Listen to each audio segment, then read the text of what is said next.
of the live series of from Metamorphs. I'm Preeti Prakash. Metamorphs is a non-profit, non-political voluntary organization conceived and fostered by veterans, committed to nation building, restoring social values, hand-holding people in need, nurturing lost glory of veterans, and thus contributing whichever ways possible to the society they can. Russia-Ukraine war has entered the 74th day. It's into the third month since it started on February 24th when Russia invaded Ukraine. And there are no winners.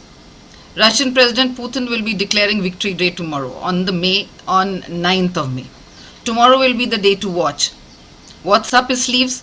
Is he planning a face saving by declaring the eastern part of Ukraine, Donbass and Mariupol independent?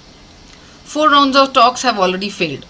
Meanwhile, as Zelensky pleaded and nudged the West hard for every type of military help to fight Russia, the US is now deep into the war, short of boots on Ukrainian ground. And that's what is making the war more dangerous day by day. Russians have threatened nuclear use if it finds itself cornered, which will be a cyclic disaster. It lately tested the intercontinental ballistic missiles, which Putin said can hit any target on Earth. What has the war been all about? Its implications and how has the world been churned after the war is what the takeaways are. Wars are not just about fighting, the violence and how to win over the other. With the most powerful nations on earth as players, this one has its economic side, a huge geopolitical and geostrategic dimension to it.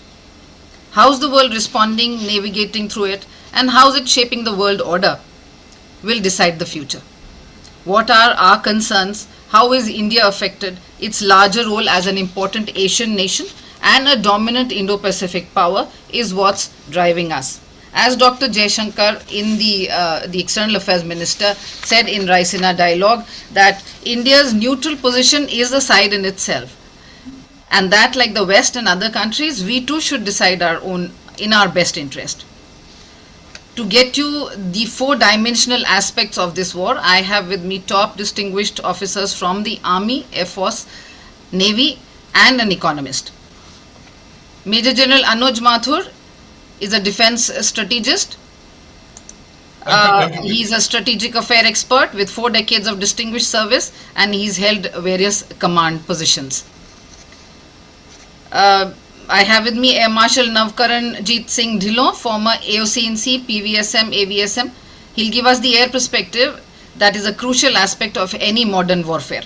With 4 decades of distinguished service, he was the CNC of the Strategic Forces Command, led an operational team to Western Air Command in Balakot after Pulwama attack. He has commanded fighter base and helicopter base in UN mission in Congo. Welcome, Air Marshal Dhillon. Thank you. Then I have Vice Admiral Anil Chawla, PVSM, AVSM, NMVSM, who will bring us the naval perspective. He was the FOC-INC of Navy's Southern Command.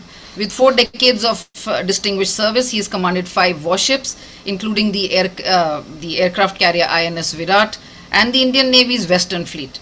He has been instrumental in drafting India's maritime strategy as well.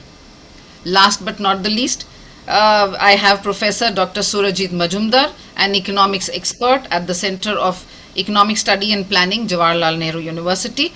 He's been the visiting scholar at the University of Warsaw. Welcome to all my guests. Thank you. Thank you, Preeti. Thank you. Thank you. Pleasure to be here. I'll start by asking Major General Anuj Mathur to give our viewers a brief background of Russia-Ukraine war that has the potential of, catapulting into World War III. Preeti, before I start with the background, I want to, take off from what you said in your introductory remarks, that now US is fully into the war. I just want to, tell you that it is not now that US is fully into war. The war in Ukraine is not about Ukraine, was never about Ukraine. It was a great power rivalry of the US-led West and the Russia and whatever Russian dominance is left as of now. So, US and the Western powers from the beginning are are the part. In fact, I will tell you what the role US has played. Let me take you back into a little bit of a history. Ukraine as a place has a long history, thousands of years. I just want to tell you a few things that, it was the East Slavic culture of Kievan Russia in the 8th century has come from Ukraine. Then it went through an invasion by the Mongols in the 13th century. Past that, for 600 years, the area has been, see, it's very important to know this, the area has been contested and divided. And as an aftermath of the Russian Revolution, the Ukrainian national movement for self-determination began, and it became UPR, that is Ukrainian People's Republic. Bolsheviks forcibly reconstituted Ukraine into USSR. It is very, very important for us to know how things have been happening. Post that, I would say that there was a Cold War between the US and I don't have to explain that. Post the Second World War, we come to 1991 when the USSR was dismembered. When the USSR was dismembered, Ukraine chose to be neutral, neither this nor that. And there was a very important thing that happened in 1994. It is known as a thing that the USSR assets of the nuclear and the large number of military assets and the people who were making military hardware were in the erstwhile Ukraine. So it became very, very important. And then there was a memorandum in which they said, okay, you give away your nuclear arsenal. I'll tell you, a nuclear weapon is a weapon of peace and not a weapon of war. And had Ukraine been a nuclear nation, this, what you're seeing today, may not have been there. But in 1994, under the Budapest Memorandum, all their weapons had been surrendered, nuclear weapons. They had 1,700 nuclear weapons, more than that, were surrendered to Russia. And in the return, they were given their sovereignty and no interference with their borders. But what happened? Now I will take you through the 1985 when Gorbachev was the boss of Russia. From that time till 2008, Russia has not done one single thing which can be termed as an offensive activity, forget about action, offensive activity against the US and the Europeans. When the dismemberment of USSR took place in 1991, the NATO was a military alliance to counter the Warsaw Pact. Once the thing was over, NATO had no meaning to be there. So NATO had made a promise in writing that NATO will not move an inch, Preeti, mark this word. NATO will not move an inch eastwards. And from 1991 till 2008, they gulped 14 countries. 14 erstwhile Warsaw Pact countries became members of NATO.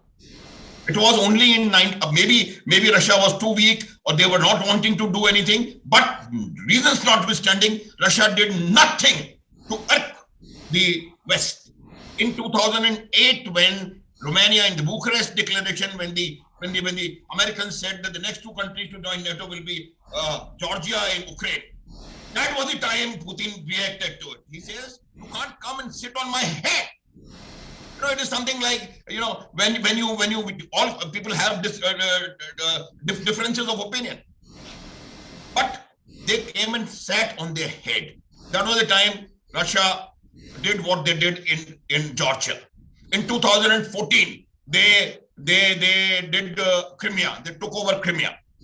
Then there was a revolution of dignity, which overthrew Yankovich, who was the pro-Russian, ruler of Ukraine.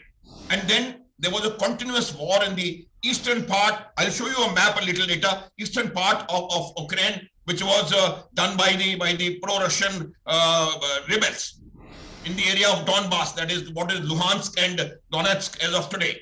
So there was a protracted conflict which was going on, backed by the Russians of the separatists. And then came February 2022. And you know what happened. February 2022 onwards. Now there are 3 simultaneous wars going on in the region. And these 3 simultaneous wars are a propaganda or a media or a psychological, call it what you like, war, economic war, and a ground war. So we need to, understand that all these 3 wars are going on simultaneously, and February 22 until now, 74 days, we have seen a lot that has happened in Ukraine. Okay, General Mathur, any war is imperative to be won on ground. What has been Russia's strategy, given the fact that Russia has often said that they're not actually interested in capturing Ukraine, but to make Donbas region rid of its so-called neo-Nazis, and Mariupol, as it is a major Ukrainian port in the Black Sea? Where do you see it going from here? What are the lessons for India and the changes that we are witnessing in terms of war strategizing? I will tell you one thing. Very, very, very simply put. Any war, anybody who goes on to an offensive, it is not an easy thing. I always tell people that war is a very costly affair. Preventing a war is costlier than the cost. And to lose a war is the costliest out of the 3. So you understand what I am trying to tell you. So Russia, when they went in, each time you do a thing like this, you weigh all these 3 things. So they had certain strategic objectives in mind. They wanted to make sure that at no cost, Ukraine joins NATO. They wanted to demilitarize Ukraine, basically because they wanted to ensure that they can't even think of looking towards the West. Third thing was denazification. You have already put in this because they felt that the Nazi forces are there and they are doing a lot of activities in the Donbas area or the Russian-speaking dominant areas. Fourth strategic aim was to, change the regime, Zelensky's regime, and get either Yankovic back or somebody who will be, pro-Russia. Now I want to show you a little map, if you allow me to do that. And how do I share it? Yeah. Just give me 1 second. 1 second. Can you see the map? Yeah. Yeah. So there are 2 maps I have put there. A map which was in the 2 months ago on 7th of March, and a map which is 2 months later in the May 2022. This one will put in perspective the ground offensive, keeping in mind the overall aim of the Russians of doing this, and this. And one more important aim which they had was, Crimea they had captured in 2014. But Crimea was connected to the mainland Russia only through a bridge, which was created at a prohibitive cost by the Russians, and there was no connectivity through land of the Crimean Peninsula with either the Russian mainland or the Donbas region, which was under the control of the rebels. So that was very, very important activity which they were looking at. That will explain to you what is happening in Mariupol, why it is happening. Look at the map on the left-hand side on the day 12, March 7. You will see the darker shaded areas are the ones where the Russians were doing their activities. Basically, they approached on a very broad front. They created a shock and awe kind of a thing, and they contacted the Ukrainians at large number of points from north to east to south and even to southwest. So that was the thing. So that was the time when the Ukrainians were concentrated at a place. You can see that in the center is Ukraine and all around are the Russian forces, and Russian forces were trying to attack them from all sides, basically trying to attain their military and political aims. And they were targeting the military hardware, the military construction places, the military factories, and all those things. After that, 2 months later, they withdrew. You would know there was a 60-kilometer long, convoy northeast of Kyiv. They withdrew from there, and this is the condition as of now. You can see those arrows.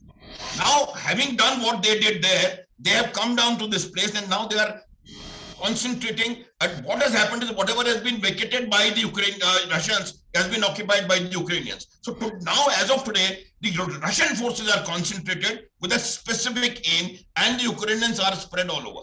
So that is the change which has taken place in 2 months of fighting. Plus, the area which you see in light pink on the east and the south is the one where there is virtual Russian control. Mariupol is an important thing, as I was saying, because it gives a land connectivity from the Donbas region to Crimean Peninsula, and it prevents the Ukrainian forces or any enemical forces to interfere with the free movement through land between those two areas. So that is the situation. So initially, large contact points and number of places. Now the Russians are looking at puncturing or creating a few corridors and then rushing towards the river.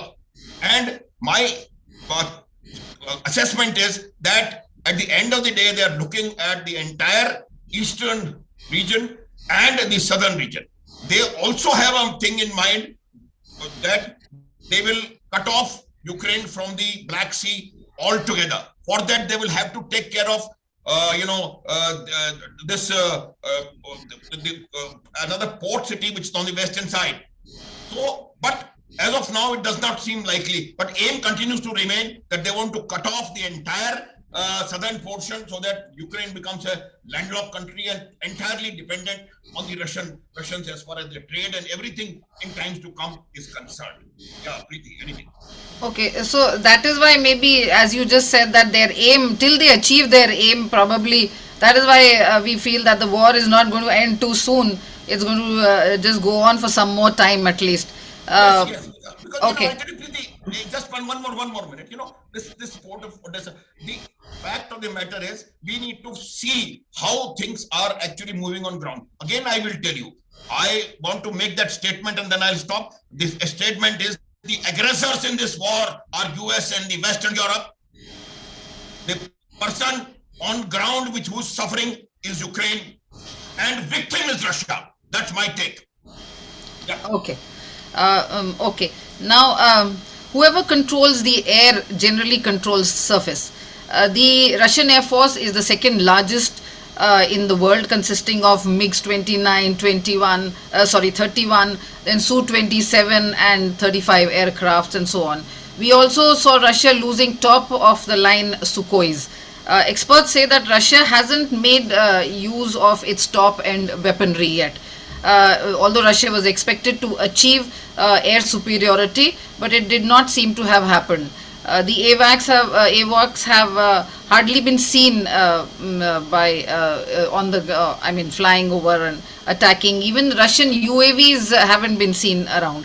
Air and ground launched cruise missiles and ground-based multi-rockets have been used more, and the fire and forget missiles, as we've heard. In fact, it's the cost-effective drones that have been the game changer in this war, whether for intelligence or for missile dropping.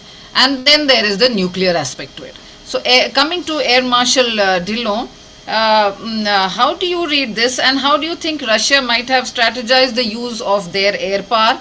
And is Russia just threatening nuclear weapon, or is it going to use it also? And what are the implications for India and the future of air power? Thank you, Preeti. Good morning to every one of you. At the outset, I would like to thank Team Metamorphs for inviting me to be part of this eminent panel for discussion on Ukrainian war. I'll be expressing my views on the employment of air power as well as use of drones in this war. But before I express my views on the employment of air power, I would like to put a couple of connected issues in right perspective. First, the Russian aggression in Ukraine was in the making for more than a decade. And Russia is not the first powerful country to carry out military aggression against a weaker country. And unfortunately, it will not be the last one to do so. However, we cannot condone the Russian military aggression because it has serious and long-term geopolitical, economic, and military implications for India. The second point which I want to put in right perspective is that the information campaign of this war is in total control by the Western media. And whatever information we are also getting and we are discussing now is mostly coming through the Western media. Therefore, we cannot take whatever is in the media at the face value, and we have to draw our own conclusion. Coming specifically to the use of air power in this war, Russian Air Force, like any major air force in the world, carried out important and major airstrikes against important airfields, command and control centers, fuel and ammo dumps, long-range surface-to-air missile batteries. They have virtually destroyed the defense industry of Ukraine, and they've also destroyed many of their strategic and military targets. They also made decent use of electronic warfare during their air campaign. And in fact, before they had come for the first strike, most of the Russian radars were jammed. And this gave them fair amount of fairly high degree of mission accomplishment with fairly low air attrition. But if you, the second thing which I want to bring about is that I feel that Russia was in a haste to capture Kyiv. And we all know that they suffered heavy attrition, and in the end, the mission was a failure and they had to abandon this. If you now compare this with the Gulf War of 1991, you realize that US had carried out a tailor-made 38 days air campaign against the Iraq. And during this 38 days, they had decimated Iraqi Air Force. And I would like to tell you that Iraqi Air Force that time was also about 5th or 6th largest Air Force in the world. They had virtually destroyed all their strategic and military targets. And after that, Iraqi surface forces were made to surrender during a coordinated 100-hour air-land battle. Though I'm also aware that it is not right, and you really can't compare two operations because of different terrains, different enemy strengths, and various other factors. But I am certain that had the Russians delayed launching the ground offensive till they had achieved fairly high degree of air superiority and should have destroyed major strategic and military targets, and more importantly, they should have destroyed major chunk of Ukrainian Air Force, enemy armored and long-range RT, but they didn't do so. Even today, after 75 days or 74 days of war, the Ukrainian airspace is contested. When I say contested, that means it can be used either by Russia or by the Ukraine. We also know that one of the major objectives of Russia was a regime change to remove Zelensky. But we didn't see any effort from Russia to target Zelensky either through airstrikes or through special operations. And also, if they were not able to target him, at least they should have forced him to go underground or to flee the country. What happened in Afghanistan when President Ashraf Ghani left the country, the story would have been different. But against this, Zelensky was freely interacting with his advisors and controlling the war, and also interacting with the foreign leaders. And as the war progressed, Zelensky became the face of resistance and kept his army and civil population highly motivated. Now, coming to the use of drones. Drones were used by both the sides fairly well, more so by the Ukrainians than the Russians. However, there is no instance which has come to light where UAVs have become or they became the game changer in any of the battles in this war. Ukraine used Turkish TB2 UCAV, that is unmanned combat aerial vehicles. And I'm not very sure about the effectiveness of this UCAV because we all know that the cutting edge drone technology is barely available with the US and Israel, though I must admit that China, Russia, Europe, and Turkey are not far behind. But what became more important than the conventional UAVs was the loitering munition, which is a mix of a missile and a UAV, which is also called a suicide drone or a kamikaze drone. It became fairly effective. Both sides used loitering munition, but the loitering munition used by Ukraine was more effective than the loitering munition used by the Russian Federation. US supplied switchblade loitering munition to Ukraine, and which has a rough range of about 40 kilometers, 40 minutes of endurance. And as we speak now, more or a sophisticated version of switchblade, that is Phoenix Ghost, 120 plus loitering munition is on the way to Ukraine. But I also would like to state that at this stage of war, what all drones or weapons you can supply to Ukraine, it will not tilt the balance towards the Ukraine.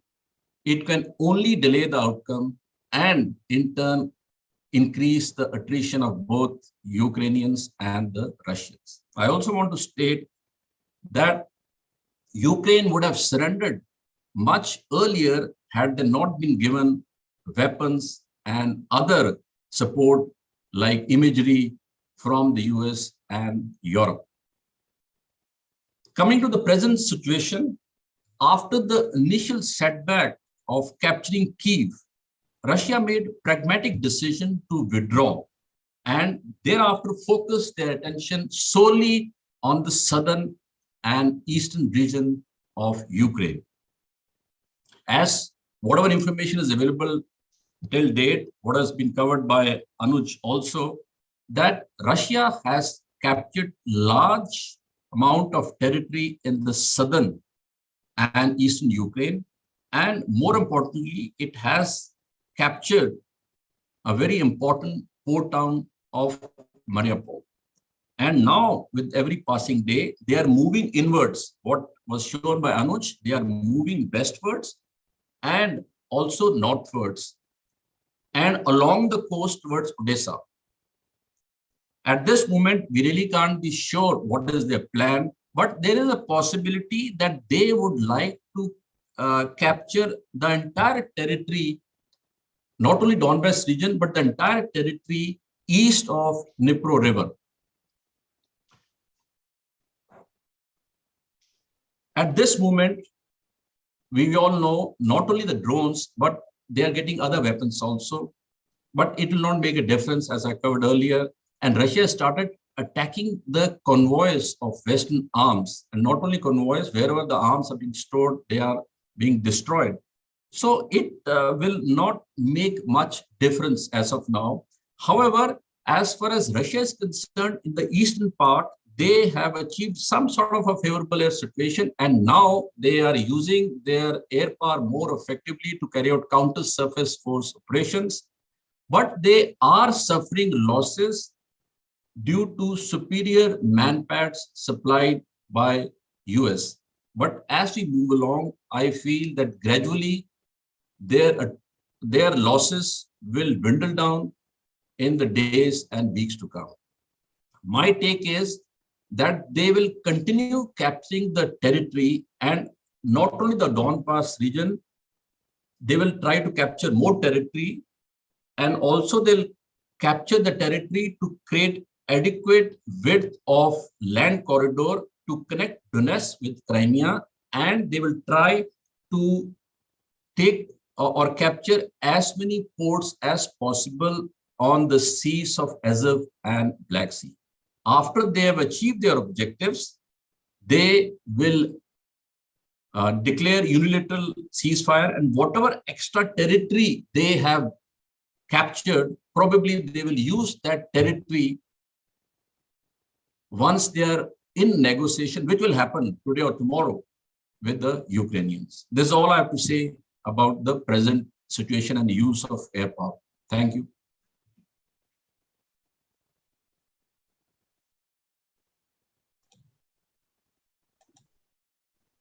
Preeti, you are muted. Preeti? Preeti, you are muted. Preeti, you are muted. Okay. Sorry.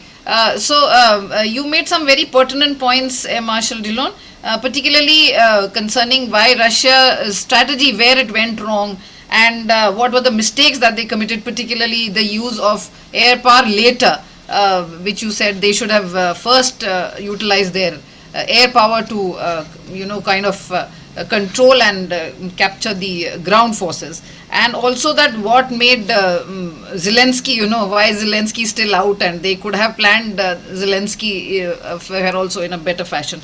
But another point that you just, I would like you to delve is on say a little about what the nuclear, as I asked, are they interested? Will they be using the nuclear power, nuclear weapon or not? There have been a lot of news about the Russians using nuclear weapons in Ukraine, and more so by the strategic analysts of the West. Before I give my opinion on the likelihood of Russia using nuclear weapons in Ukraine, I will give you a little bit of background and the philosophy on the use of nuclear weapons by the superpowers. We all must understand that nuclear weapons are not military weapons, but they are political weapons. And that is precisely the reason why all over the world, the command and control of nuclear weapons always rests with the political leadership and not with the military leadership. We all know, or most of us know, that US was the first country to produce nuclear weapons in 1945. And also the first and the only country to ever use nuclear weapons in August 1945 against Japan. And in their opinion, they used the weapons to hasten the end of Second World War, because World War had ended in Europe, but Japan was still not surrendering.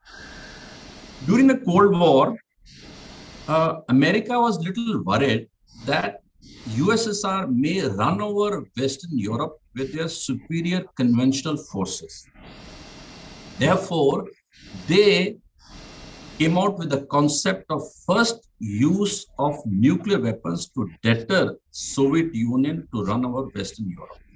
And during the Cold War, the concept of American remained first used to deter Soviet Union. Soviet Union was a little ambiguous in the use of nuclear weapons, but in 1982, basically to change the opinion of Americans, they came out with a policy of no first use by them about the nuclear weapons. As the Cold War ended, America changed their policy from first use to flexible response. And Russia, after breakup of USSR, they changed their policy and removed the clause of no first use. That means they told the world that we could be using nuclear weapons as per the situation. According to my understanding, the basic concept of use of nuclear weapons is that it is likely to be used by the weaker nation, and that too when their existence is at stake during the war.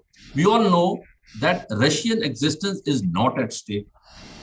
On the other hand, we also know that after 7 decades of military intervention in different countries by US and NATO, all at a very high financial and human cost, presently they do not have the stamina of another military intervention, whether in Ukraine or anywhere else.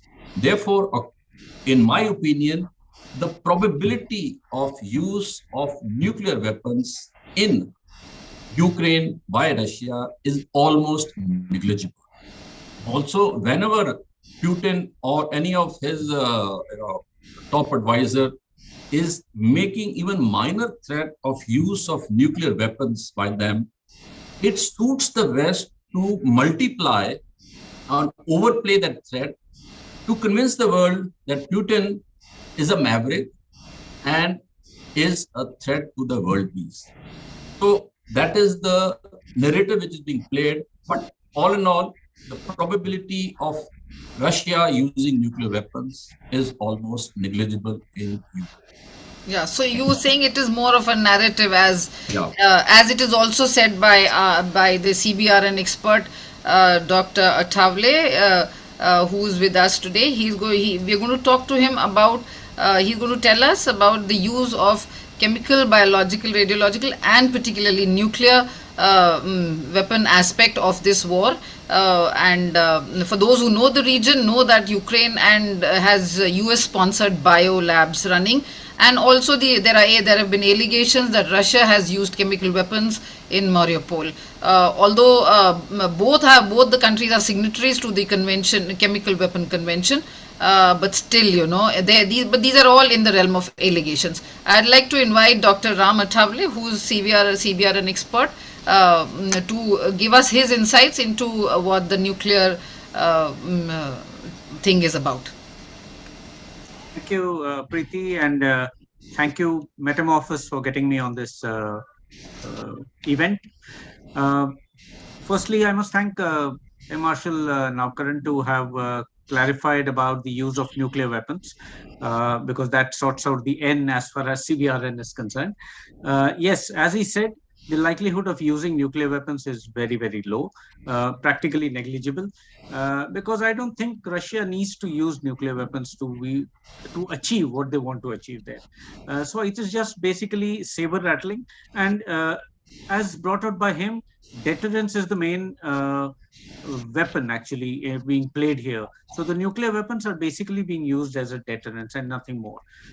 Coming to the other CBRN weapon systems, yes, Ukraine does have a lot of biolabs, high-end biolabs, which are researching on lethal pathogen.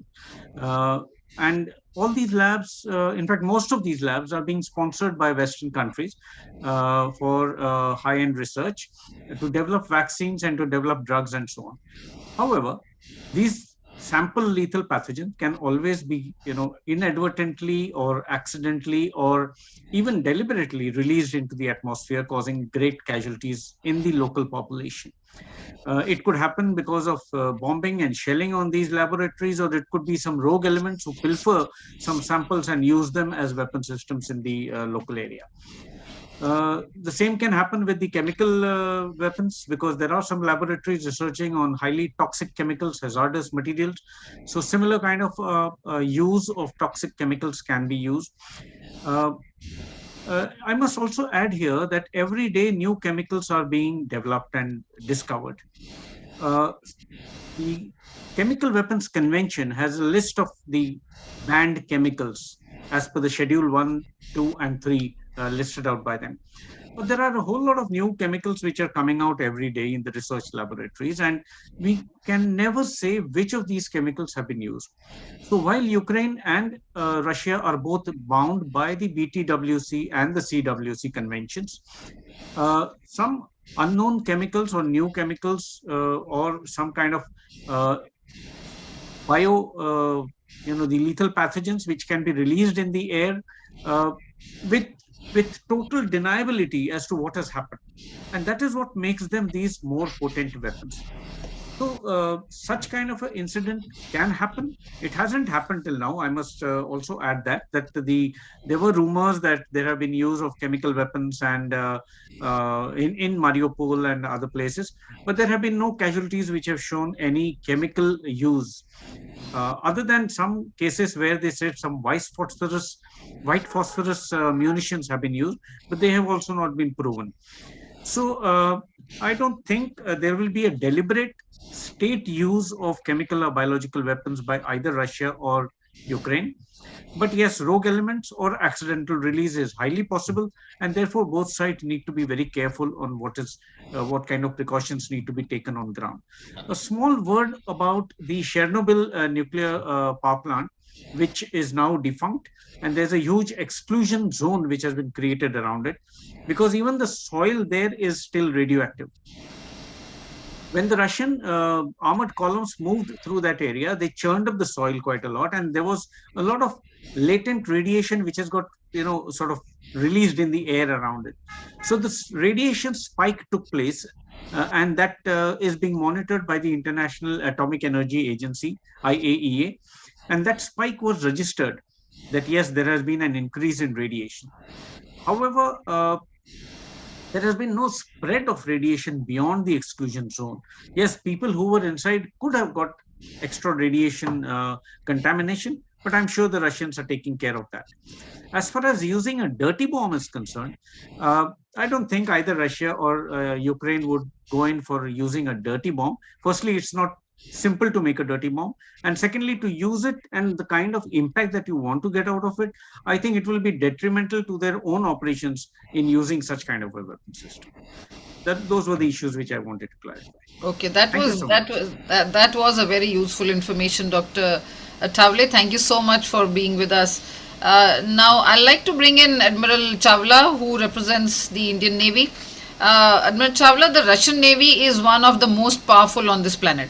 But we saw Moscow sink to a drone missile attack, and a couple of days later, another two ships, vessels or whatever you call, also went down by a drone attack only. On the one hand, Ukraine is amassing more sophisticated and capable weapons. On the other hand, Turkey is closing the Bosphorus as per the terms of Montreux Convention.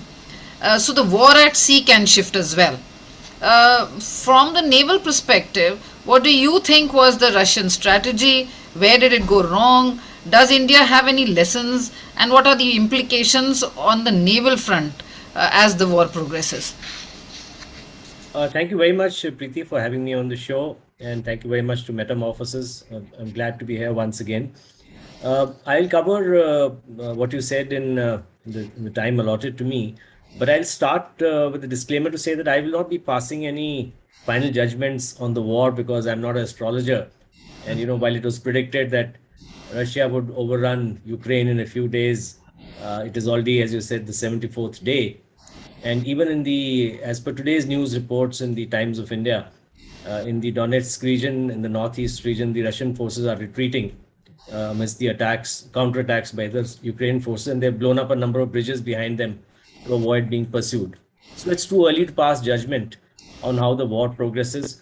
But what is clear are a few things. One is the strategic aims of the war, and the maritime part is a major portion of it. So there are two portions to Russia's invasion of Ukraine. Firstly, of course, was the capture of the Donetsk region, which is leaning towards Russia. It has got a sympathetic Russian population and currently, and it has a lot of mineral reserves. It is strategically important in those terms. So that is where the current attack is concentrating, as both General Mathur and Air Marshal Dillon mentioned. The second major strategic aim was to capture the coast, as already been brought out, all the way up to Odessa. Ukraine has got 18 major and minor ports, of which Odessa is the crown jewel. And of course, Mariupol is another important port, and so is Kherson.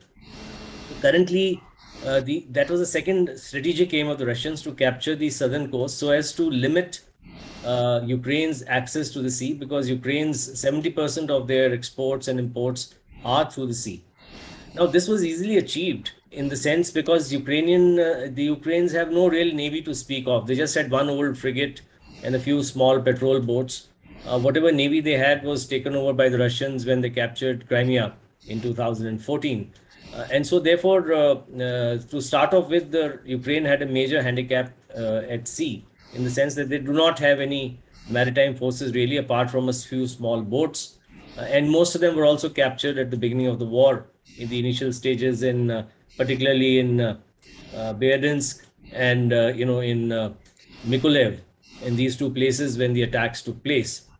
The Russian Navy managed to easily achieve the first aim, which was to decimate the Ukrainian naval forces. Thereafter, the second major aim was to blockade the coast of Ukraine to prevent any exports and imports from going in. This is critical, as I mentioned, because Ukraine relies heavily on its exports for grains and heavy machinery. You must have read in yesterday's paper that even the wheels for India's new metro system, the train system, which were ordered on Ukraine, are now coming by air. And the grain exports of Ukraine and Russia, indeed, Russia used to export a lot of grain through Ukraine, which feeds more than 40% of the world. And today we're having a food crisis because of this precise reason, because the export is not being allowed and is having to take place over land, which is not a very efficient way of moving large amounts of goods. That is causing hardship around the world, including in India, where there's a lot of food inflation that's going on. So this was the aim, to prevent Ukraine from using their ports. So that also has been achieved, because as I said, there is no Ukrainian naval force to speak of. It was virtually a walkover. The third, of course, was to support the land invasion. That was the third aim of the Navy. And towards that, they have carried out a few landing operations, particularly off Mariupol by the Russian Marines. And of course, a number of attacks from the sea using missiles and gunfire to support the Russian forces, the land forces, advance towards their various targets. However, there are a few things that have gone against the Russians as far as the maritime war is concerned. Firstly, of course, the Black Sea is a very small sea. It's a very enclosed sea. And maritime forces are vulnerable close to land. Maritime forces are most effective when they are in the open seas, where they act against other maritime forces. But when they are acting against a land frontier, then you really have to have a preponderance of superiority to prevent being attacked by shore-based missiles, shore-based guns, etc. And that's precisely what has happened to Moscow, for example. It was not attacked by, I should clarify, by a drone missile. While it is not very clear, what is clear is that it was a land-based anti-ship missile, the ones that the Ukrainians have.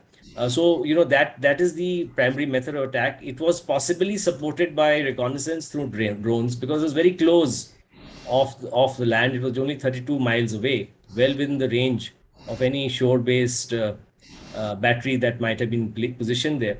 And therefore, it got targeted. Of course, the Russians have said that it was an internal problem that happened, but I think that is not believable really, because no ship can go down with such a big ship with a small internal problem like that.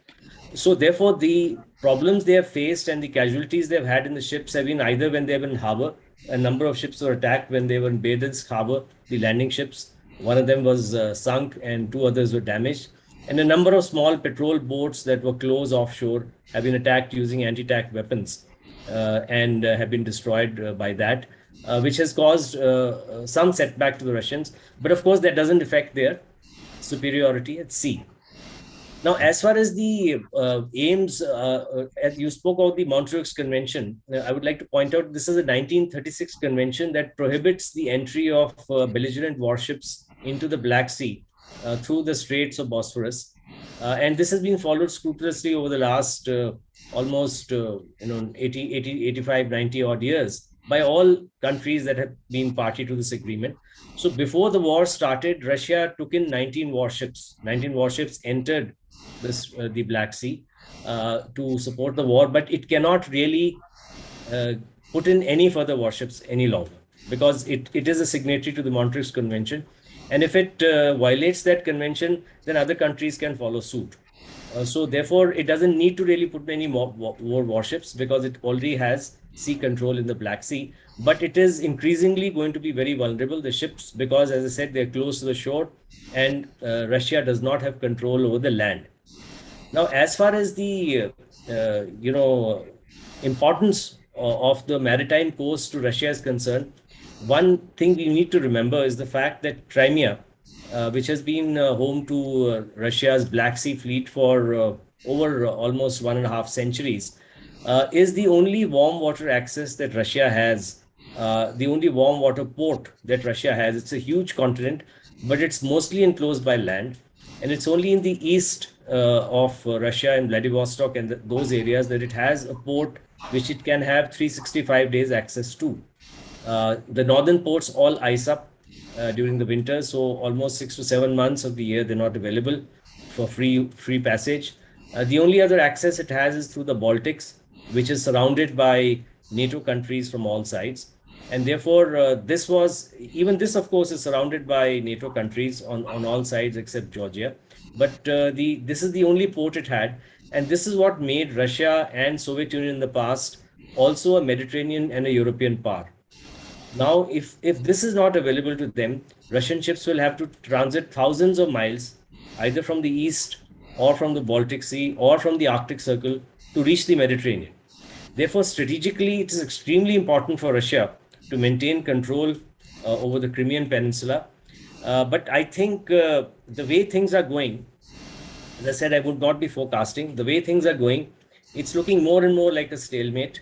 And with arms and equipment and modern equipment pouring in from the West, which are game changing today. So most of the Russian equipment today is Soviet in origin. And it's not really they have a few good kit, but most of it is old. So they're realizing the limitations of their equipment.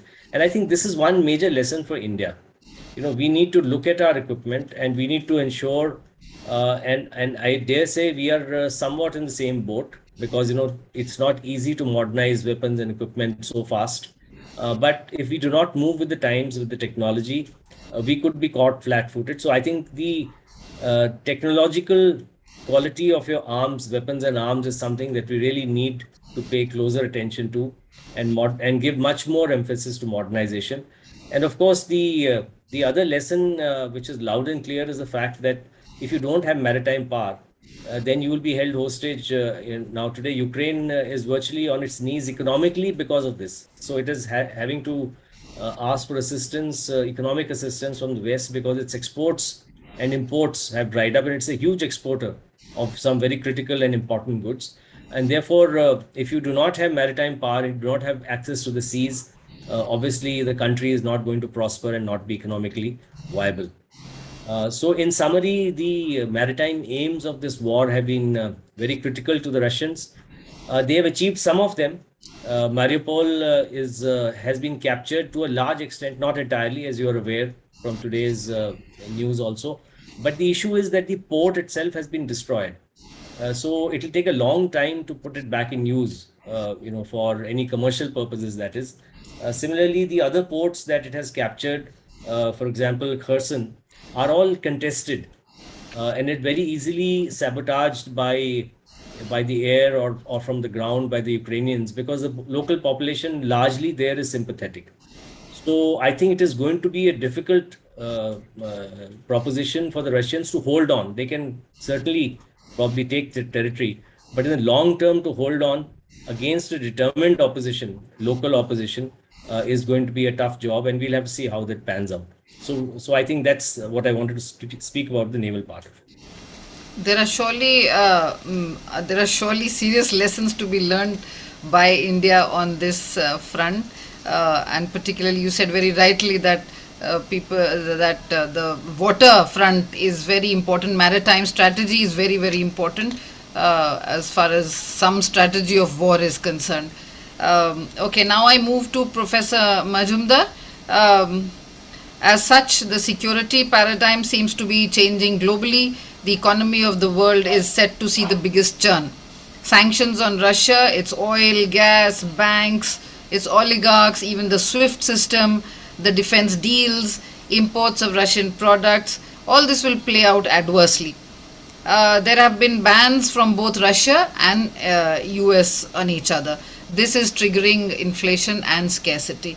How do you see, Professor Majumdar, the world economy changing and the ripple effects of on geopolitics, and also what are the lessons that India can draw as a new world order affects the geostrategic landscape?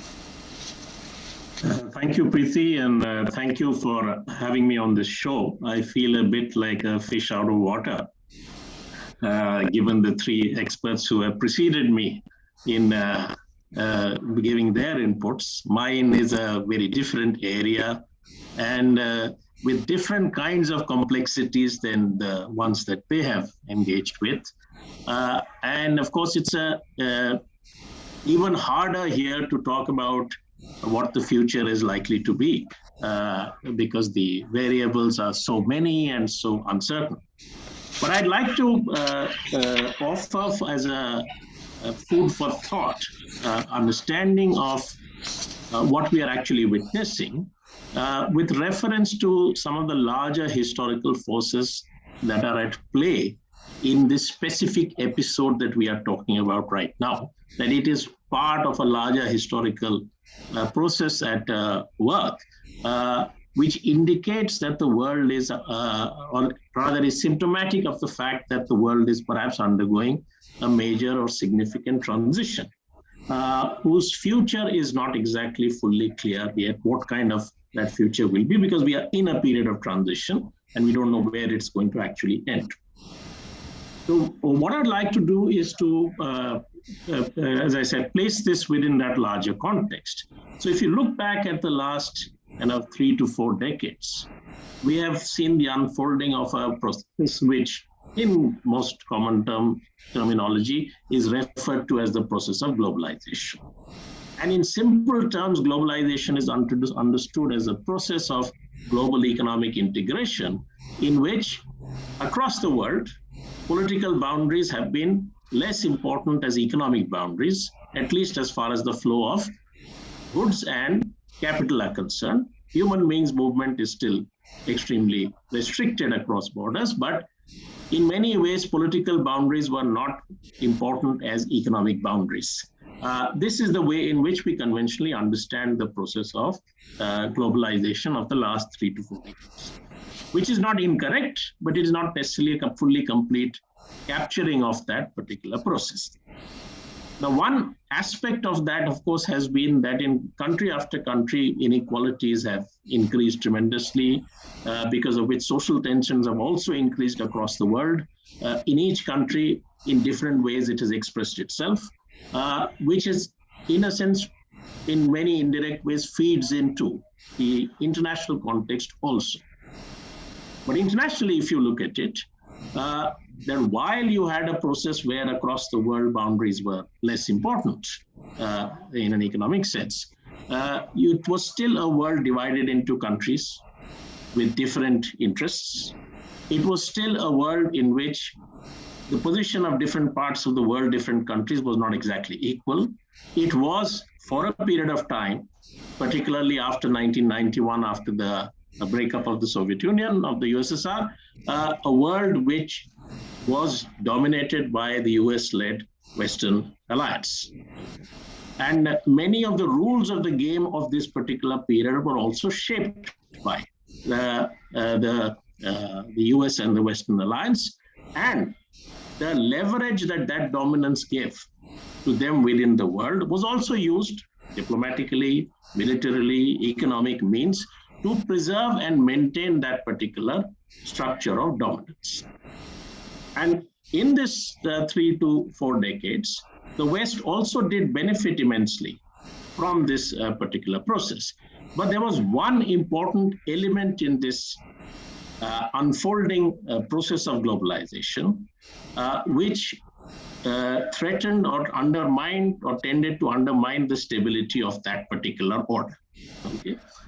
Which was this, that unlike what happened in an earlier era, when Western dominance was accompanied by a concentration of world production in the Western part of the world, in this era of globalization, it has been uneven across different parts of the world, but the geography of world production has been changing and moving away from the West. So the West remained dominant in a political sense, in a military sense. West remained dominant as far as the economy was concerned. The center of world finance was the West. The technological leadership was still maintained. But as far as production was concerned, this increasingly moved. The geography of world production changed, moved away from the West to other parts of the world. And as that did so, as this world was changing, in that changing world, attempts at preserving that dominance of the West was also a process. I mean, these two sides had an inherent tension with each other. And what we are seeing today is, in a sense, that process having reached a critical level, where the tensions and conflicts in the world that are a result of these contradictory kind of movements within the world economy are coming to a head. So in this whole battle of maintaining a Western dominance or a US-led dominance over the rest of the world, over the world order, okay, while this process was happening of the shifting of, in a sense, the balance of forces as a result of economic trends was also changing. So the Russia and, of course, China came to be seen as the key rivals who could threaten Western dominance of the world order for different reasons. Russia, partly historical reasons, partly special military capability, which went beyond its purely economic strengths, also because of its specific history, natural resource strengths that Russia has. 20% of the world's natural resource reserves are in Russia, and much greater than its share in world population or its share in the world economy. China, as it became the center of the manufacturing base of the world, and a different set of factors were at work in the perception of China as a major rival, which needed to be. So this, as the attempts to contain any possibility of a challenge, even as this world was changing because of the economic tendencies at work, this process had now reached a head where the tensions and conflicts have, in a sense, you can say, crossed a threshold. With the war in Ukraine, that process has crossed a threshold. And as General Mathur talked about the history of the issue, you can see how this process has played itself out in this specific case of the Ukraine conflict. Now, if we see it in this particular way, then it means that we are not merely talking about a specific episode of a military conflict, which may or may not end, which may take a certain period of time, which could go in different ways. Okay, we are not merely talking about that, but we are talking about a structural situation in the world in which conflict, maybe at times military, at times through other means, these conflicts will, in a sense, keep playing themselves out until some new stability emerges as a result of the changes that are taking place. So this is not a temporary kind of context of a war alone that we are dealing with, but perhaps major shakeups. Now, this conflict, as it plays itself out, so there is an important economic dimension to it, not only in its underpinnings, but the economic context is also where the war is being played out. As was mentioned earlier, that this is really not a war between Ukraine and Russia. It is a war between Russia and US-led NATO. The only difference is that the troops are Ukrainian, the territory is Ukrainian, where it is being fought out. On the other side, Russians have their own troops. The West doesn't have its troops, but its military equipment, its economic strength, its economic resources, its intelligence, everything is coming into play in this particular war. So it is, if that is the way we look at it, then these and at the moment it's only Russia and NATO directly. There are other possible fault lines within this world economy, world context where these conflicts can also erupt. Okay, so we are talking about a situation where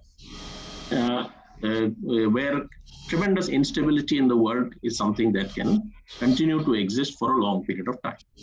The second aspect of it is that the economic changes that have already taken place in the world economy and the use of economic means during this war are perhaps pushing the world economy towards a context in which significant parts of the world economy are going to decouple from each other. Okay. So if you are going to have a situation where the West is going to use its dominance of the global system, particularly the financial system, to impose sanctions, severe sanctions on the rest, on Russia and anyone else that may choose to side with them in the now or in the future. Sanctions have, of course, been used earlier also. They've been used against us also in the past.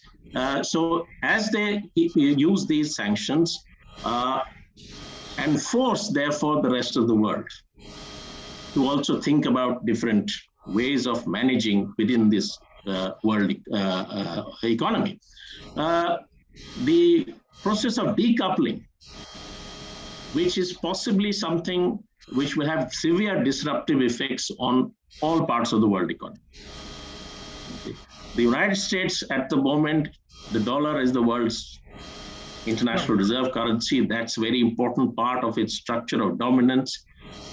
It is able to, therefore, in a sense, appropriate earnings of Russia from its trade with the rest of the world simply because it is the center of global finance. Okay, but as this process keeps getting pushed, we get a decoupling. You may also have decoupling in terms of the financial arrangements. There are already plans being worked out to what is called the Eurasian Partnership, and putting in place different sets of international payment obligations, which will allow countries to operate outside this framework of sanctions that are which they are vulnerable when they are part of this global financial system dominated by the United States. So you may have a process of decoupling in the world economy, which would have severe disruptive effects, because 40 years you've had the global production structure adjusting to this situation where countries could be interacting with each other. Equal, unequal, that's a different question, but you have an integration of a particular kind, and to break that apart and to build a new structure where there will be a complete decoupling to a great extent, that's not going to be a process that is going to be easy for any of the parties involved in that particular process. And of course, it will have severe impacts on other countries which are not directly involved in this particular conflict. So there is a very real possibility that we are entering a protracted phase of conflict, uncertainty within the world, and that this is not going to end necessarily very quickly, because in a sense, everyone has become much more committed to that particular conflict as a result of this war also. It's much harder now to extricate yourself out of that, the logic of that process, once you've entered into this. And the war itself represents a certain level of development of that conflict, and the war accelerates that process of conflict itself. So we are entering, therefore, into an extremely uncertain, unstable phase of the world, which will also mean that the capacity of the world to deal with collective problems like climate change and all will also be much more difficult. So it is in many, many aspects, a dangerous phase that we are entering into as far as the world is concerned. So that's the way I see both the origins and the implications of this particular conflict. In a sense, the world's existing order, until we find a different order or arrangements of running the world, in which where the abstract notion that we are all ultimately occupants of the same earth Okay, that abstract notion can actually be translated into a concrete reality where we can escape from conflicts of interests of this kind. Until we do that, we'll be in this uncertain world. Now, as far as India is concerned, therefore, when looking at this particular reality and this particular prospect of the future, I think India's best interest would lie in one, staying out of, getting trapped in this great power rivalries that are likely to be a feature of this particular phase and which will continue for a period of time. Because India should keep its options open, and also because given India's geographical location, we are likely to exacerbate our own tensions and security concerns by getting involved in this particular, getting trapped in this particular rivalry. So it's not in our interest to get involved in that. And secondly, as far as the economic future of India is concerned, given that this is going to be the reality and economic situation is also going to be extremely uncertain, there are some parts of our economy, some parts of our economic requirements which we cannot meet on our own. We depend on energy imports. That's not something we can escape from. Nature has not given us the endowments to escape from that particular reality. Historically, also for various reasons, we are dependent on the rest of the world for some things, technology, etc. Various things we are dependent on. But we should be thinking in terms of leveraging our own domestic capabilities. So we have a problem in any case that the large inequalities that have grown in India have not allowing India to use its domestic market potential to create an industrial and economic base, and in the process also to acquire capabilities which are less developed in India because of historical reasons. We need to perhaps think in terms of addressing those issues and not rely on process of, for the 30 years we've done that okay, we integrate with the rest of the world economy and we expect the expansionary impetuses coming from that interaction to drive our process of development and economic development.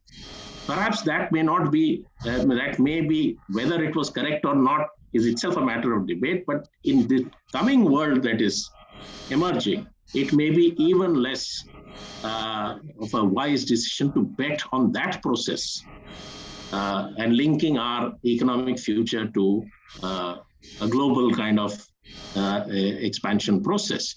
It may be therefore more wise to try and look at our own internal aspects, our own internal structural issues. And of course, it doesn't mean isolation from the rest of the world.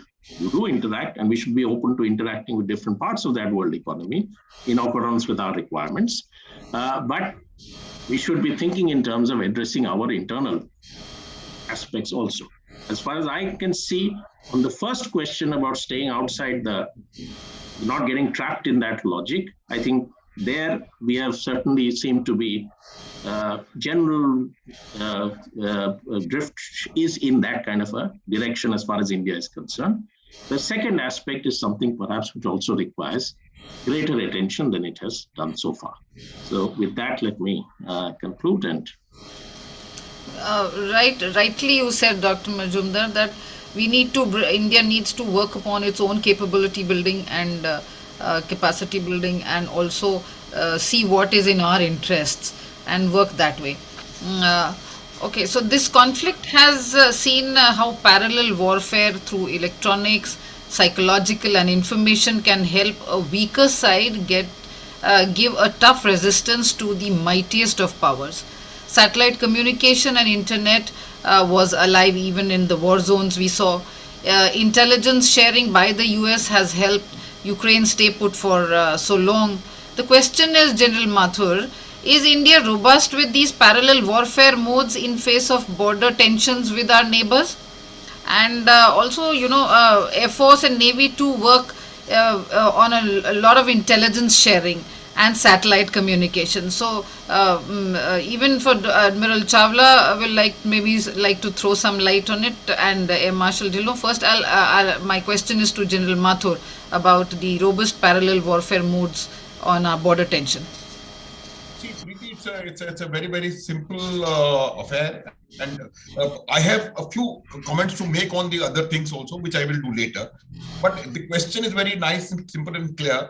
And as far as the first type of warfare, I said three warfares. And the first type of warfare is the information warfare or the media warfare. And what we need to do is actually it is perception building.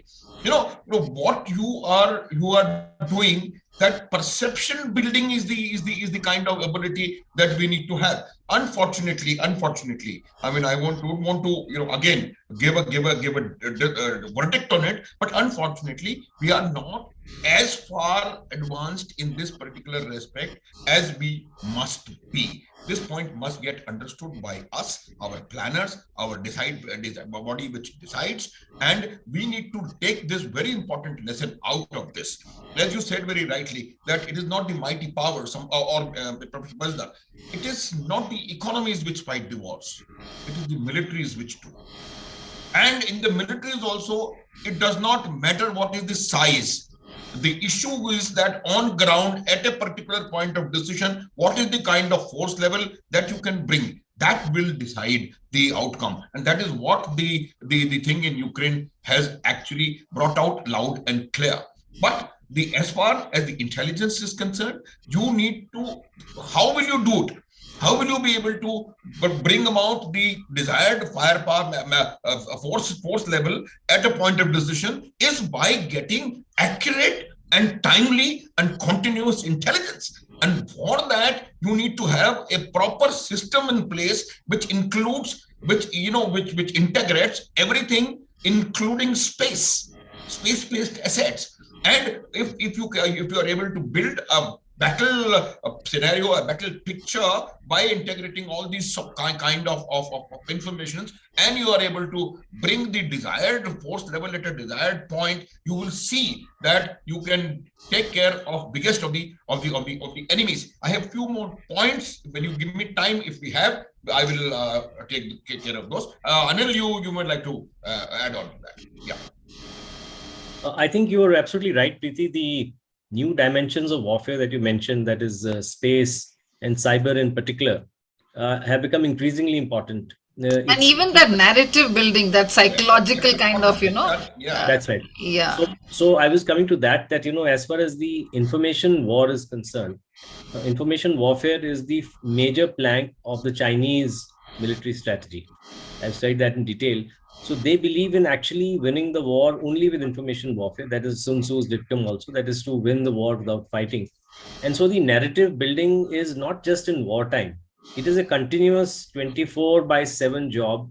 It continues day in, day out, and it involves hundreds of thousands of people, and it involves billions of dollars in expenditure to change the perception. As somebody mentioned that the coverage of this war has been largely Western, but there are Russian narratives also, if you care to read them. But they have not really been and Chinese narratives as well. But they have not been as widely distributed due to various reasons, which I won't go into. Firstly, of course, the fact that for somebody who's the aggressor, it is not very easy to explain away aggression. It's not that simple. It is much simpler for the victim to show the narrative in their favor, particularly for somebody who's weaker. So strategic communication is the overall lexicon under which information war, perception building, deception, all these things are carried out. And this is where I totally agree with General Mathur that we need it. This is a national level effort. So even the United States, there is a secretary level officer who is in charge of strategic communication. As far as the Chinese are concerned, it is a full-fledged arm in itself, and it is the major plank of the military strategy, which is published. It's not secret. It's published. The strategic communication and information warfare is the first part. As far as space and cyber are concerned, because of the interconnectivity of everything today, there's a very interesting fact that there is nothing that is less than 6 meters beneath the ground today that is not visible to anybody who has the technology to see it. So you have to go more than 6 meters underground to hide. And that's very, very difficult to do. And therefore, everything in the world is available transparently. Now, as far as India is concerned, we really don't have those kind of assets today. and we depend to a large extent on our partnerships both with Russia as well as with the West, in particular the US and other advanced countries, to give us this sort of information. And it is very expensive to have your own satellites out there, which has been done. And we must remember that in this case, we must not forget our own situation. Our major adversary is China. Vis-a-vis China, the only people really today who will be able to help us technologically in terms of intelligence, etc., is frankly the West. Because the kind of partnership that Russia and China have built up, particularly since the February meeting between President Putin and President Xi, does not bode very well for India unless we fall in line in their alliance, which of course we don't want to do because we want to be independent. So I think the major lesson for us is that one is our strategic communication organization needs to be beefed up, and it is not a wartime organization, it is a 24/7 organization. Secondly, if we really want to find some support against China, which is on our borders, which is the major adversary today, then we will have to do a very careful balancing act between Russia and the West, because we need help from both sources. As of now, we are not strong enough, and I think we should be very frank to say that to face them militarily, we will need that help, and therefore we have to be smart. And most countries need that help. Similarly, if there is a conflict situation that the US faces, it will need help from India. Or if something that Russia faces, it will need help from like-minded countries. So, this what Professor Mazumdar talked about, our policy, I think, has been smart. We are not taking sides. We are balancing between both sides. But we must acknowledge that technologically, we have a long way to go, particularly in building up our defense equipment.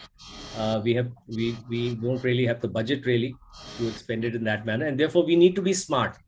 And I think the Ukrainian resistance provides a big lesson to all powers who are facing against a much larger power, that there are many smart ways of defeating them without really having to build up to that extent as the adversary has. Okay. Marshal Dillo, you'd like to put in a word? I think most of the issues have already been covered. I just want to say that space is the fourth dimension of war and cyber is the fifth dimension of war. And as far as capabilities are concerned, India has got fair amount of capability, but in war, it is not the level of capability. It is the capability vis-a-vis your adversary. And our adversary, of course, is China. So China is much, much ahead on this field. But more than the capability, which I'll cover a little later, it is the organizational structure. And we have been weak on that. Of course, we have taken some baby steps, and we have created Defense Space Agency, Defense Cyber Agency. I am sure that in the next decade, all these agencies, which are at much lower level, will become full-fledged command, because as what Anil covered, it's a 24/7 requirement. And when you talk about cyber or space, it is not the military requirement, it is the overall requirement for the economy, for the nation. As far as the capabilities are concerned, one thing to my mind is very sure, that technology is with the West. There is no doubt that while retaining our independence, which we have done quite well in this conflict, we have to continue interact with the West to get those technologies, and thereafter wean ourselves away our dependence on the West and improve our indigenous content, so that during war we are not held hostage to the thing. Because space and cyber are actually interconnected, because space can give you so many things, from the intelligence, from imagery, from telecommunication and the works, and of course the cyber content also comes from space. So these are interconnected. I'm sure in the coming years we will have better capability and better structure to harness those capabilities. Thanks. Okay, even for that matter, Professor Majumdar, there are countries who built a narrative, and through their information warfare, they try to show that their economies are much better than the other, and to build that, particularly in China factor, if you see, China has lots stories in their media, their state-sponsored media, telling that even for their stories are planted in the Western media also, saying that their GDP is good, doing good, their economy is also well. So this war of narrative plays out there also, right? Yeah, of course. And I think everywhere it kind of plays itself out in one way or the other. But there are also, of course, competing narratives about what is happening in the economies and, as far as those are concerned. But I think, yes, there can be questions about how correct or how accurate are different estimates about what is happening in, let's say, in the Chinese economy. Okay. But I don't think there would be any doubt that the economic strides that they have made and capabilities they have developed are real. And that is why they are also seen as a potential challenger. And there are perhaps even lessons we have to learn in terms of see, one very important aspect, because we're discussing about the kind of technological capabilities. Technological capabilities don't, say, even in military field, do not always emerge totally in isolation. They are part of a larger process of development. And industrial development is also an important aspect of developing your defense capabilities. So we unfortunately happen to be in a phase in our history where we are deindustrializing, which is the manufacturing and industrial base of India relative to the rest of the economy is shrinking. Okay, and it's happening in India much too early, without the scale of industrial development having reached the levels it has in many other countries. This process of deindustrialization has happened elsewhere, but after a higher level of development. And we need to think about developing these economic capabilities. And the reasons why otherwise we will remain dependent as far as technology is concerned. It is when you take technology, absorb it, adapt it into your base, that's how you develop your capabilities. I think that's how the Chinese have done it. That they have managed to acquire capabilities which they didn't have 30 years ago they also got from the West. But they managed to create a base in which they could absorb it and adapt it and learn and become relatively more self-sufficient. So no doubt the technological leadership still remains with the West. Okay, Anuj, Major General Anuj, you wanted to add to some more points from your side? So actually now the things have gone past that, but I just wanted to make a few points. One point was the initial Russian aim. Russia's aim was never Kyiv. Russia's aim was never to overall capture of Ukraine.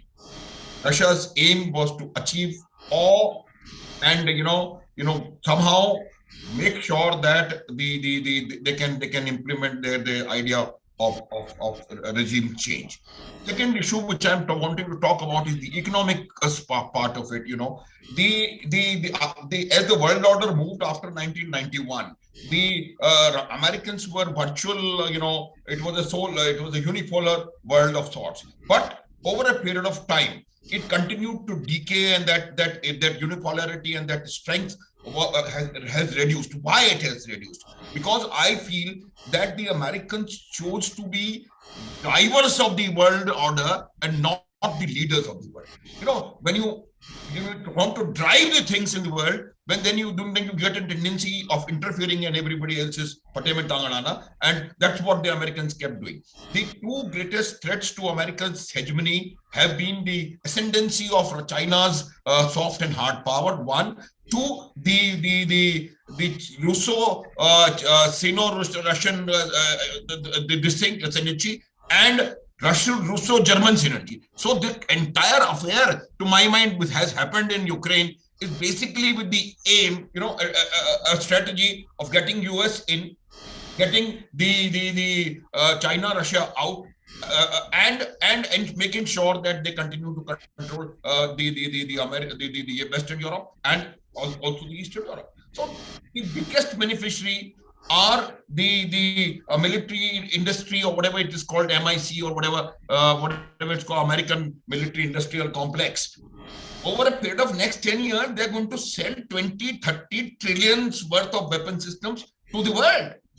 So the point is the entire game has been played by the Americans with these two things in mind. Whether they have been able to successful or not is a question of debate. Yeah, please.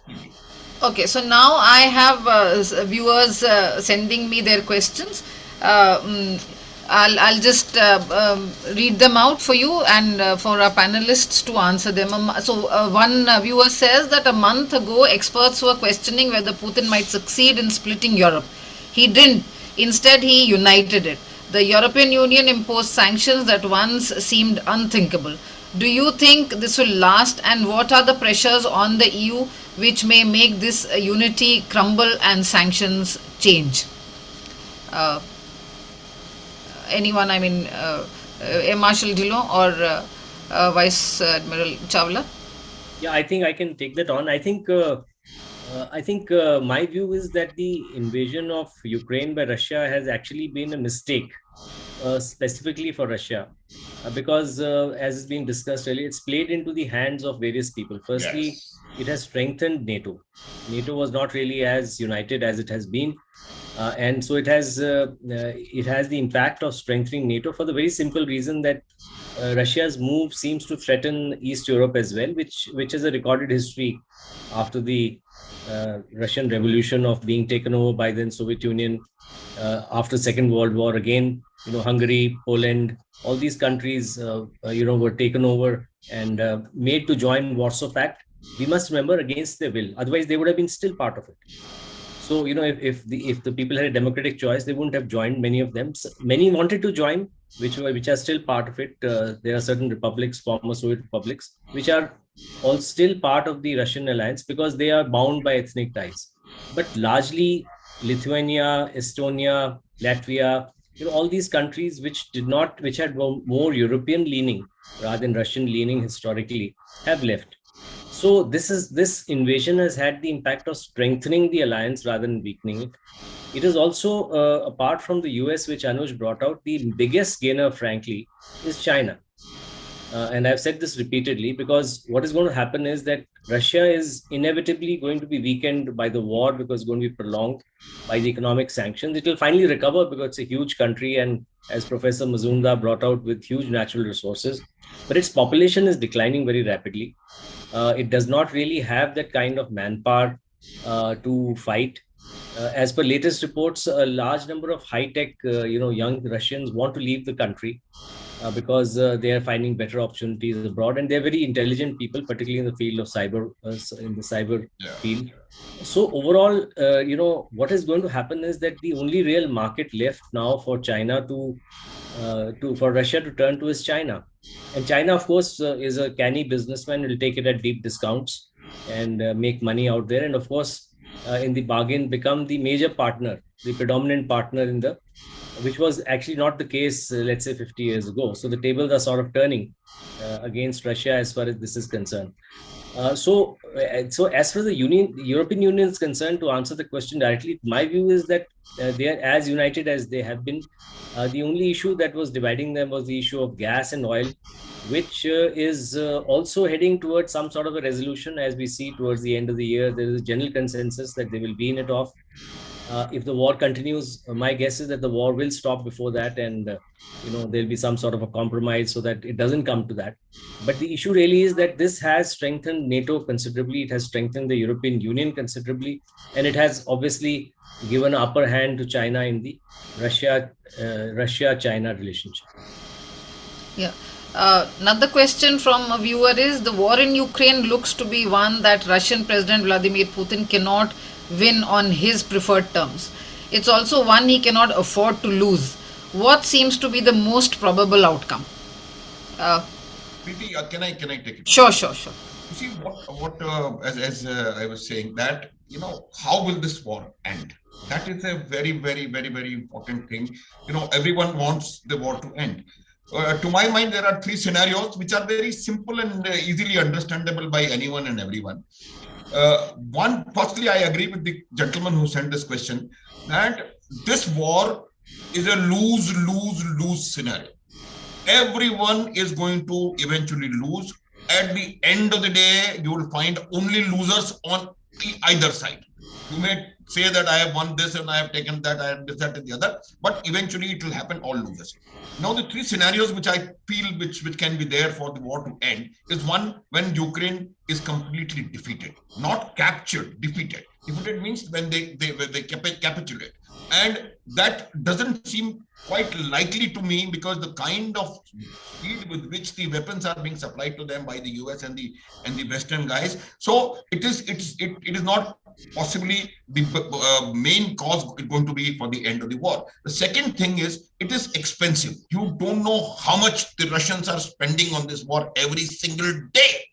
It is prohibitive. So there comes a stage when the war becomes so prohibitive for the Russians that they cannot anymore afford it. So that will be a time when Russia will seek a type of exit from the war, which can be at best face saving. So that is the second scenario in which we feel that war can be thing. And the third one, which to my mind seems more likely, is a negotiated settlement. What would eventually happen, as I said, everyone is losing. So when everybody thinks that they have lost more than what they can afford and absorb, then is the time when there can be a negotiated settlement. And I can tell you, China's mediation may not be acceptable. Turkey's tried. Israel is very small. So to my mind, what is coming into my mind is possibly the people will look at you and me, our nation, and there can be a negotiated settlement, but that will happen only when Americans want it, because they are the ones who are the ringmasters, and Putin and Zelensky are only the people who are in the circus, the jokers. Yeah. So, Anuj, contrary to what you just stated, that it might get over with some kind of negotiations or stalemate or something, the next question that our viewer has put in is, could this war turn into World War III? Marshal Dillon, will you like to answer? And Professor Surojit, anyone?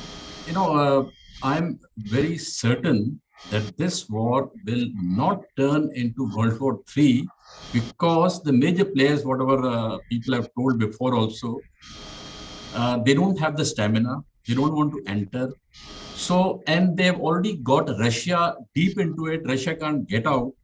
So this will remain in this sort of a stalemate condition, and probably, if they may not be able to achieve all the objectives, but if they can have fair amount of space in the Eastern Europe, and they can create the land corridor, probably they will be willing to have some sort of a negotiation and call it ceasefire and stop the war. But it is anybody's guess.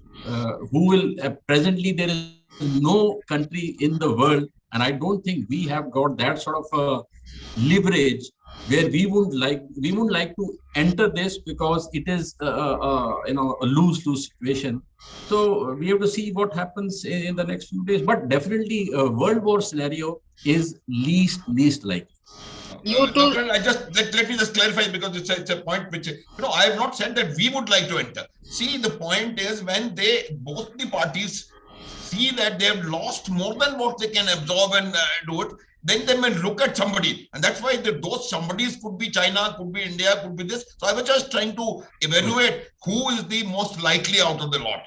Okay. It's not that I'm not suggesting by any chance that we need to enter it and we need to get into it. Our stance has been very, very nice, balanced, and calculated, and a perfect stance. Yeah. Okay, what are your views, Professor Mazumdar, on this? Well, I'd say that in one sense it is already a world war. Because it is about the world. Two powers, yes. Already. And as far as the economic costs are concerned, yes, there will be economic costs on both sides of this particular thing, and how that will eventually play itself out, one doesn't know. The matter of concern, however, still remains is that there is formidable strength on both sides.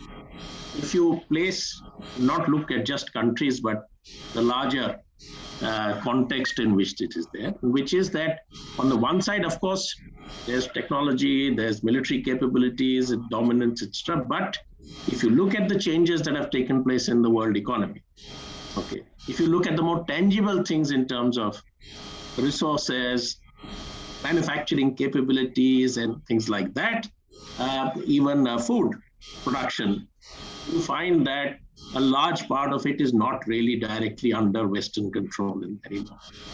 Okay, so, and its territorial composition is such that while the West remains still very much the dominant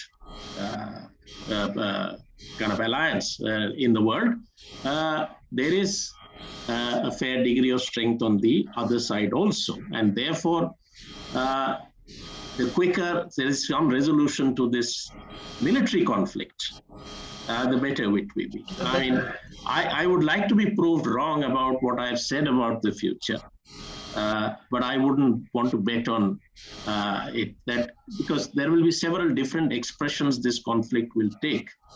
So even though the military front line may remain as far as restricted to Ukraine, there may be other things that will keep happening as this process plays itself out. Okay, another and the last question that I'd like to take is, on March 2nd, the United Nations General Assembly voted 141-5 on a resolution condemning Russia for invading Ukraine. India, the world's largest democracy, abstained from the vote. Will this stance strengthen or isolate India from the rest of the world? Anuj, you'll take it? Yeah, I'll take it up. Okay. See, the point is, when you say voting, I'll just first comment on this voting 140 to whatever. If you see this 140 is one component, and the others cater for more than 1/3 of the world's landmass and more than 1/2 of the world's population. So it is not in numbers. It is not in numbers of the nations. Those, so some Uganda, Kenya, and all those people, how much do they matter is a question, is a thing that we need to question. But our stance by abstaining and also at the same time condemning what the Russians have done has made it very, very clear that we want a negotiated solution. We want the world to have a peaceful environment. We want to have a order-based rule-based world order.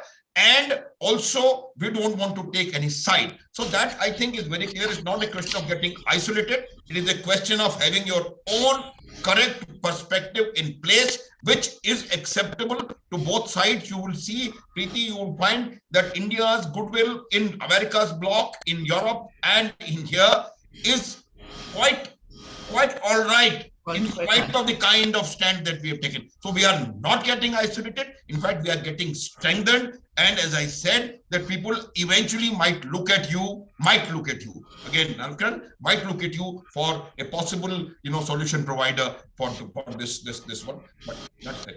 Yeah. So we've had a very, very rich discussion on all the four aspects, and there have been many takeaways from each one's perspective.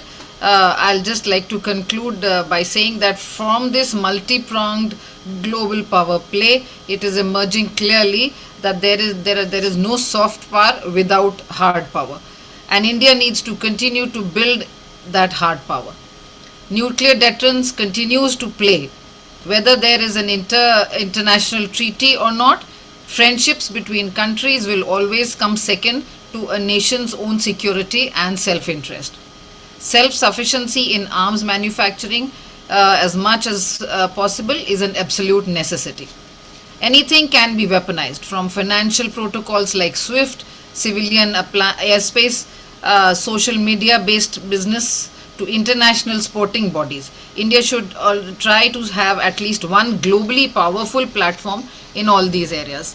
The so-called global rule-based order is being breached by all sides. Lectures on human rights, freedom of speech, etc. are mere pure political, tools and best ignored in our own interest, in self-interest.